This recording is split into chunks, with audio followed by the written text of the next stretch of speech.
নমস্কার, আমি মিতালি। স্বাদে আহ্লাদে রান্নাঘরে আপনাদের স্বাগত জানাই। আজকে বানাবো মিনি সিঙাড়া।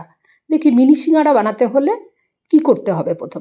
প্রথমে একটা পাত্রের মধ্যে ময়দা নেব।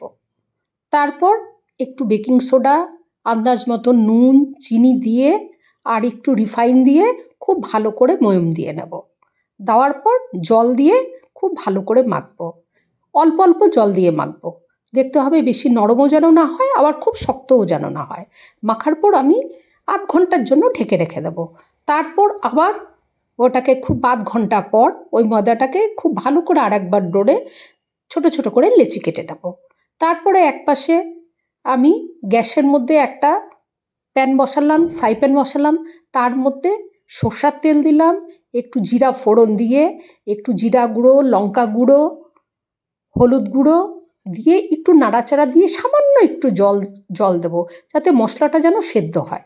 তারপরে আমি ভেজানো মটরশুঁটি দেবো। মটরশুঁটি দিয়ে বেশ একটু নাড়াচাড়া করলাম। একটু ভাজা ভাজা যখন হয়ে আসলো, তখন আমি তার মধ্যে 1 চামচ বেসন দেবো। বেসন দেওয়ার কারণটা আমি পরে শেষে বলবো।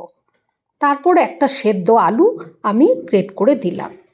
তারপরে একটু ধনেপাতা কুচি, নুন, ভাজা মশলার গুঁড়ো, গোলমরিচের গুঁড়ো দিয়ে খুব ভালো করে নাড়াচাড়া করে আমি একটা পুর তৈরি করলাম।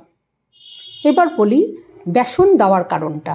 বেসন দিলে অনেকক্ষণ অবধি এই সিঙাড়াটা মুচমুচে থাকবে, সঙ্গে সঙ্গে ওটা নেতিয়ে যাবে না। 5-6 ঘন্টা খুব ভালোভাবে এটা মচমচেই থাকবে। তারপর একটা করে লেচি নিলাম, ময়দা থেকে একটা করে লেচি নেব আর বেলে নেব। গোল করে বেলে নিয়ে মাঝখান থেকে 2 টুকরো করে কেটে নেব। কাটার পর 3 কোণার মতন একটা পকেটের মতন বানালাম। তার মধ্যে ওই পুরটা ভরে দিলাম। ভরে ব্যাস সিঙাড়ার 2 দিকে শিং দিলাম। শিং দিয়ে খুব সুন্দর করে ওটা গড়ে নিলাম। দেখতে হবে কোনো দিকে যেন ফাটা না থাকে। ফাটা থাকলে ভাজার সময় কিন্তু পুরটা বেরিয়ে আসতে পারে। এবার হালকা আঁচে আর হালকা গরম তেলে আমি একটা একটা করে সিঙাড়া ছেড়ে ওইটাকে বেশ মুচমুচে করে ভেজে নেব।